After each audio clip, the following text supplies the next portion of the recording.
Welcome to the Bridgehead with Jonathon Van Maren, bringing you cutting-edge news, commentary, and interviews from the front lines of the culture wars.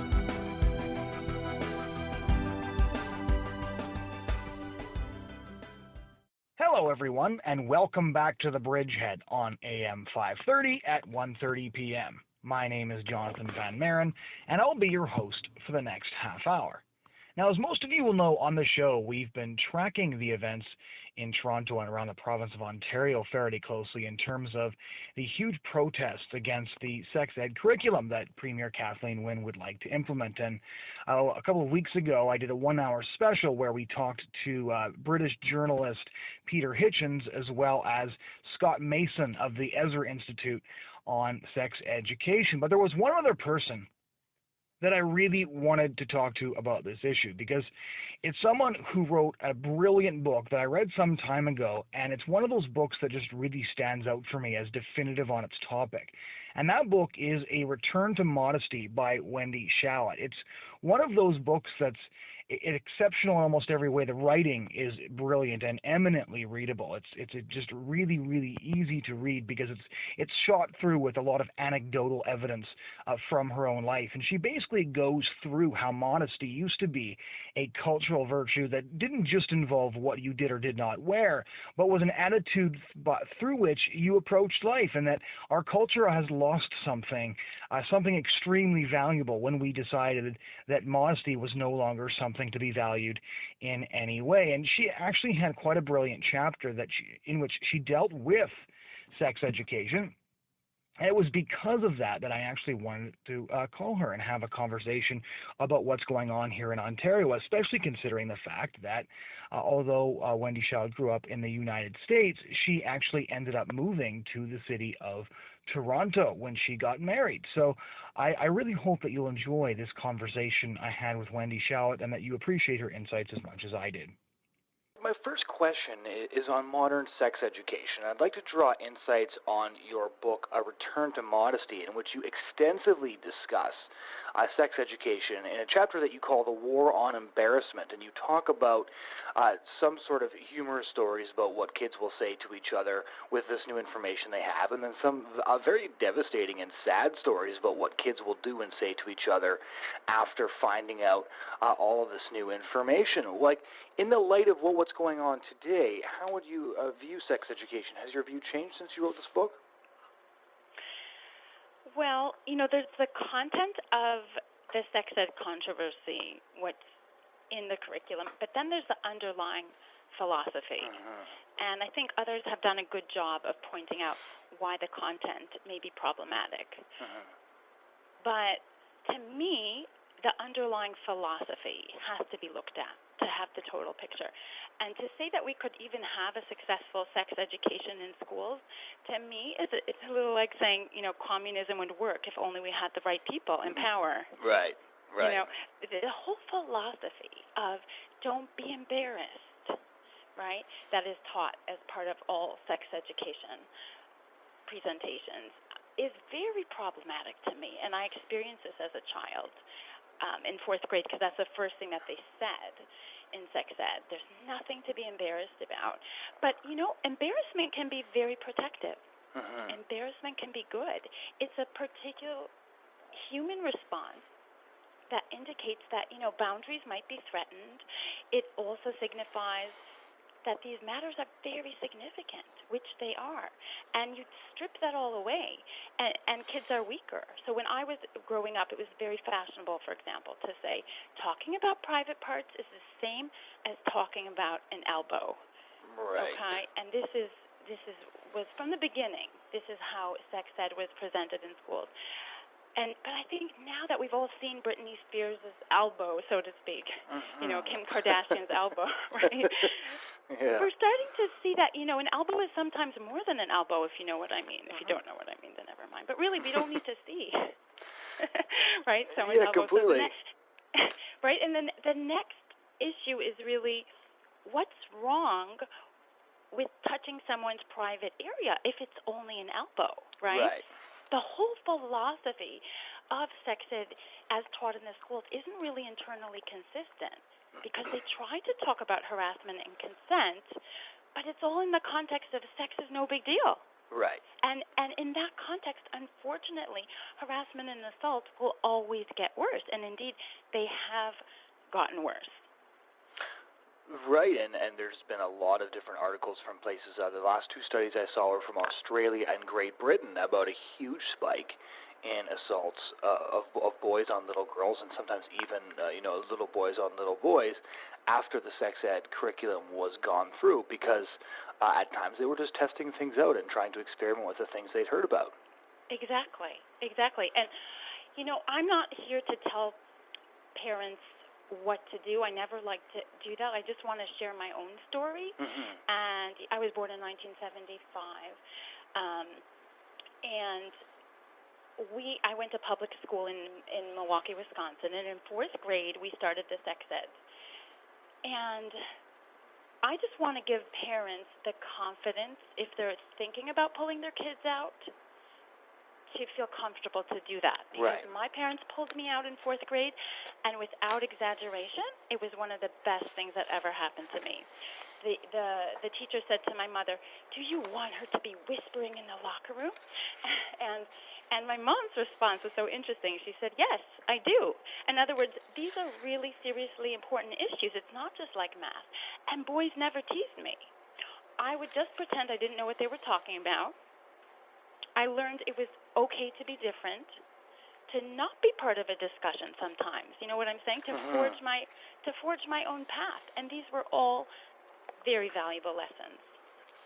So, if parents are thinking about it, I'm not here to tell parents who think the sex ed curriculum, that it's great. I'm not here to change their mind, but I do want to give them the confidence if they're on the fence and they're worried how it will impact their child, that it will only be positive to pull them out.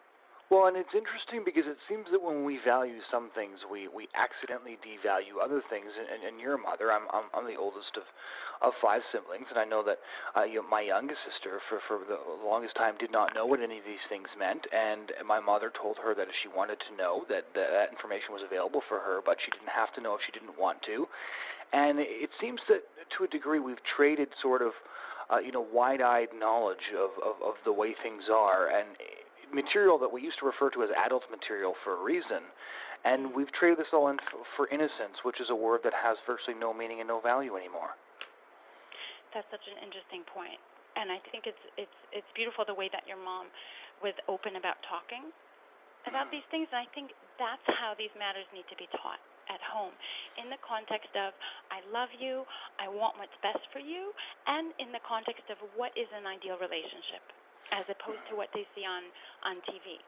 And I think one of the most damaging things about the culture now is that a lot of boys feel like they have the right to access to girls' bodies. They have the right to see them, to touch them, to ask for naked pictures, to be sexted to them, And when they start going out, they have the right to sexual favors. And what's wrong with you if you're not participating? Right. And modesty is always pathologized and equated with shame. And, even though I grew up in a secular Jewish family and went to public school, I think it was so great that I learned from my parents, you always have the right to opt out. Just because it's swirling around you doesn't mean you have to participate. So I try to send young people the message in my books that their romantic idealism, it's not a hang-up. Waiting until you've had the time to establish someone's good character, that's a very worthwhile thing. There's nothing wrong with them for wanting to wait. And I think that's what we have to kind of decouple modesty from shame, because people wrongly assume that if you don't want to participate in what society, expects of you, that you're ashamed of your body, and it's not true. Well, it's quite interesting because, of course, we live in the porn generation to a large degree as well, and the numbers continually go up. In North America, it's nearing close to 83% of men every month. And that's very much shaping the way the genders see each other to a large degree, too. And when you add that to the sex education mix, it makes things a lot more toxic, because when I speak with high school students, they often tell me that there's enormous pressure to do various things.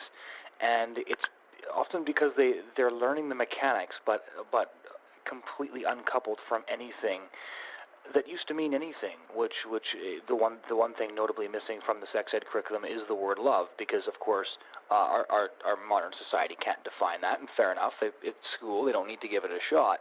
At the same time, maybe that's a good reason they should leave the mechanics of it out. I think that's a really brilliant point, and I think that this is a much bigger issue. And that, to be honest, pornography has really subsumed a lot of the sex ed debate. Mm-hmm. If we're going to be honest about it, it's almost like putting the cart before the horse when parents are understandably upset about what's taught in schools, but on the other hand, are we really facing what our teenagers are exposed to online? Right? Now, most boys today are getting their sex ed from pornography, mm-hmm. And that is a huge difference from when I was growing up. So I think, and this is the most fringe, sick pornography. Also, things we can't even talk about on radio. Absolutely. Nor would we want to, and it's really affected them. And we wonder, why are so many boys raping drunk girls and uploading the videos? Well, they're making their own pornography, and they're proud of their videos, and the police are just mystified why these boys are not ashamed to share the videos of these crimes. Well, as you rightly point out, there's a desensitization that's taking place. So I would be very curious. I don't know if you have a sense, because you've been talking about this issue, mm-hmm. but I would be very curious of the parents who object to the sex ed curriculum in Ontario, how many have an internet filter at home? I would love to know that. And that would be very interesting because, as you point out, pornography today is quite sick. So regardless of whether or not a parent feels him or herself quite liberated in the area of sexual ideology, pornography at this point has become so dark and so twisted, that the vast majority of those who would qualify themselves as sexually liberated feminists would also be extremely opposed to it, as well they should. But it's interesting when you brought up the term sexting, which is, of course, a sort of an exploding phenomenon over the last 5 or 10 years. And I'm only 26, but at the same time, the phones that we were equipped with when I was in high school weren't actually powerful enough or complicated enough to do any of these things. And one of the things that I've noticed is that this plays back to pornography as well, because it should come as no surprise to people that when a boy spends, hours at night looking at pictures of hundreds of different naked women, the fact that he should want to see the women he sees at school that same way shouldn't surprise anyone. It's sort of like personalized pornography almost. Exactly. Well, you're approaching it in a very rational way, but unfortunately, a lot of people are kind of in denial about the issue, and I'm sure you're familiar with the whole helicopter parent debate. I'm sure your listeners are familiar with that. And you have parents reporting on other parents if they see, a 9-year-old walking home from the park alone, or, right. a ridiculous thing, like a mother is mailing a letter, like, right in front of her car, and the baby's asleep in the car, and, and people will pick up the phone and call the police. And we have such anxiety about physical safety of children. But yet, when these kids come home, they have unfiltered internet. What about what's happening inside the child? Isn't that just as, if not more important? And I feel like there's no attention paid to that. And in fact, there was a study that found that 70% of teens said that pornography has a damaging impact on young people's views of sex and relationships. Right. Because, as you said, there's nothing about intimacy there. It's a warped slice of so-called reality that has nothing to do with the reality of men and women in loving relationships. And, young people themselves are saying it's damaging, but yet it's everywhere. Right. Well, they recognize that to some degree it's sexual cannibalism, right? It's the one-sided consumption of another human being. There's no real and meaningful interaction taking place. That's a good term. That's interesting. And so you live in Toronto, and you've been seeing these protests, against Premier Kathleen Wynne's sex ed curriculum take place. And I don't know about you, but I'm extremely surprised because, as you write in your book, in the chapter "The War on Embarrassment," modern sex education has been here for quite some time. It contained disturbing elements for quite some time, and it's had a disturbing impact for quite some time. But suddenly, in 2014, 2015, enough seems to have been enough.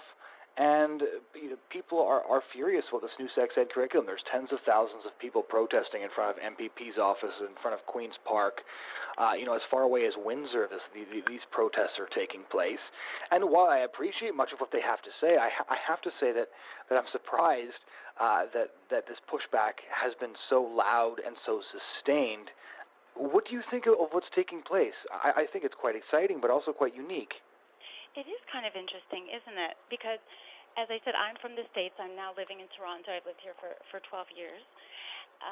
But a lot of what's in the details, I think it is accurate to say that it's putting Ontario on par with a lot of what has been in U.S., certainly the U.S. curricula for some time.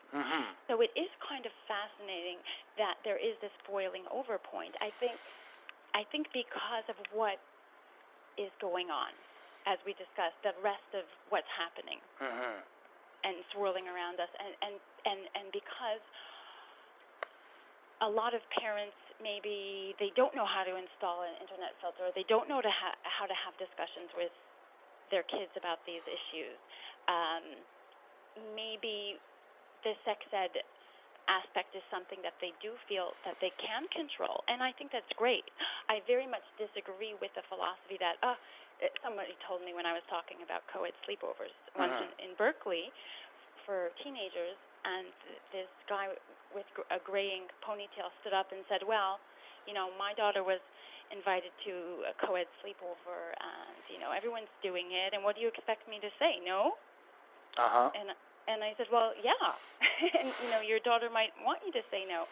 I disagree with the philosophy that because things are so bad, therefore we should just roll over and give up. I think it is beautiful that if this is an area they can control and do something about, good for them. Pull their kids out. I think it to their benefit. But I'm also saying, but let's look at the whole picture. Do you have an internet filter at home? Are you having discussions with your kids? Because that's what really needs to happen. Well, you mentioned this gray-tailed pony, this ponytailed fellow saying that he couldn't say no, which is an interesting way of segueing into our next question, because one of the things that we see sort of culturally is, on one hand, people are paralyzingly afraid of letting their kid, walk down the street. On the flip side, we're increasingly willing to grant to children the right to make any sort of a decision in the most bizarre fashion. Dutch pediatricians just advocated last week for children under the age of 12 being allowed to opt for euthanasia, for example. That's just. I think that's just crazy. It's a children's crusade through and through, and there's obviously other motives at play here, but this is just to illustrate the point that in the most dramatic fashion, children are basically being informed that they don't need to be children. At the same time, parents are opting out of being parents because, as you say, saying no is precisely the job of a parent, especially when saying no could protect the safety of the children. And this also involves, of course, mode of dress quite a bit. And there was this recent controversy last month in Toronto that ended up being called Crop Top Day, where a girl wore, according to the pictures in the newspaper, very little to school. And the teachers objected for a variety of reasons. One, that it violated dress code. Two, that it was distracting to other people trying to get their education.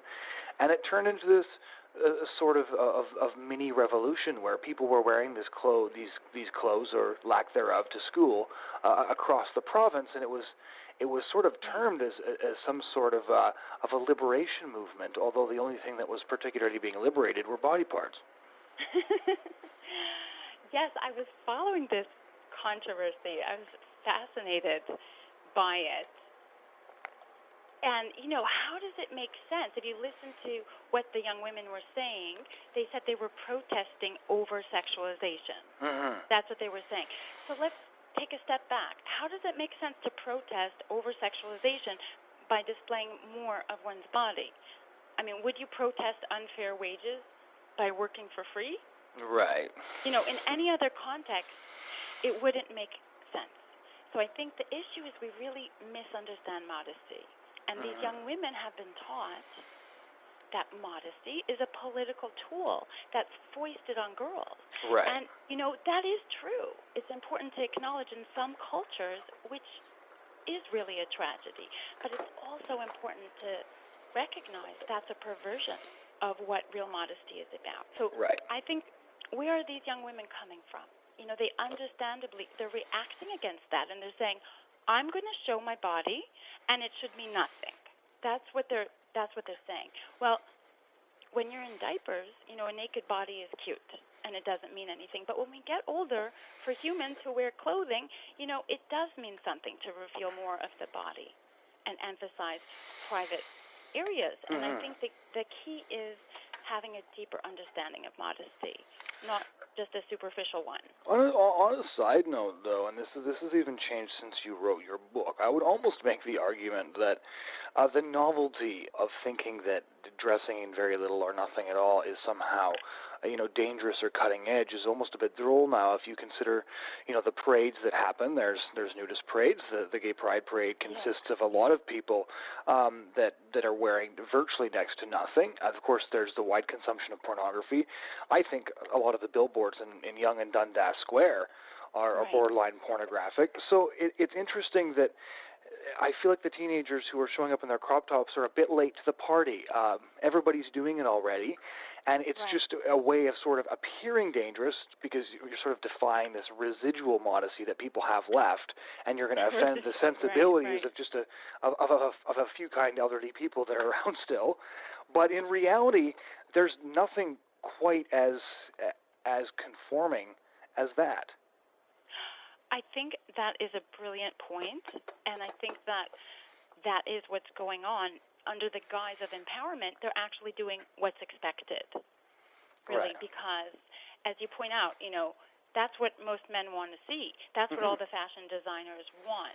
So there's really no rebellion going on at all, right? No. But still, why do they feel that way? And I think, again, it all gets back to how we misunderstand modesty, which is why I wrote my book 16 years ago. Real modesty, to me, is having an internal sense of self. Right. Okay, so when one of the students who started this crop top day, I heard her on the radio, she said she was celebrating her birthday by choosing this special outfit. I can really understand where she's coming from. I mean, can't you understand that? Absolutely. I'm sure she was, as a parent, I can understand that. She's coming from a really good place. She's just trying to wear something pretty and fashionable, and I totally get that. But the problem is if girls identify themselves with their bodies and the basis of their self-esteem is their bodies, well, the body declines with age, right? So ultimately your self-esteem is going to go out the window. It's not going to be lasting. So I think to present wearing a crop top as an ideal for teenagers to rally around is really a mistake. You know, because as you say, that's what everybody wants to see. There's no rebellion. Right. And ultimately, I'd love to see young people to say, you know, saying on their birthdays, I'm going to celebrate it by doing something good for someone else. I think that's what we need to get to. Why am I here? What's unique about me to contribute to the world? You know, I think that's ultimately where we need to get to, not seeing your body as a source of self-esteem.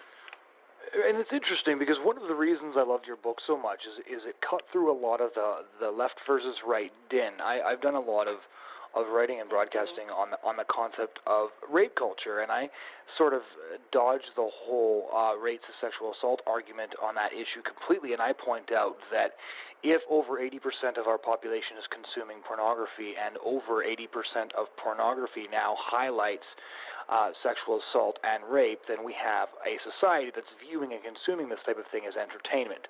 That, to my mind, is rape culture, regardless of whether or not statistics on other areas are being inflated or not. And we seem to be sort of trapped in this shouting game where the right just wants to, make assertions that basically anything the left says is wrong. The left wants to stick to liberation regardless of whether or not this has been damaging in any way. But we have a country of girls now who have been defined by, well, if you look at video games, pornography, the music industry, the advertising industry, the film industry, when a girl shows up to school in a crop top and then takes pictures with a bunch of cheerleaders in the front yard and that gets published in the National Post, I can't think of anything that fits that mold better. But how do you sort of encourage them? Because I listened to a bunch of arguments on the radio and read a few in the newspaper, and reasonable arguments don't seem to come through. You make this argument about modesty. Since the publication of your book, how many people have responded positively to your arguments? Because in the foreword here to this new version that I read, you even pointed out that you had a lot of backlash from other people at university when you first wrote the book. You know, when my book first came out 16 years ago, the mainstream media was very upset at me. I was attacked. I even got death threats from some people, and even my friends were asking me, you know, why write this book? It was like such an unpopular issue. But the funny thing is, you know, it's been in print for 16 years. People keep getting it, talking about modesty, and nobody says anymore. Why write a book about modesty? Every thinking person, everyone raising children today understands there's a desperate need to instill boundaries and an appreciation for those boundaries. So over the past 16 years, I've really seen society change. Right. And the very newspapers that attacked me are now making some of the same arguments, and they're saying, you know what, we really do need to talk about this. I think the key is it has to be an equal expectation. Right. We have to raise boys to respect boundaries and to appreciate modesty. And, you know, I'm Jewish, so we're raising our kids,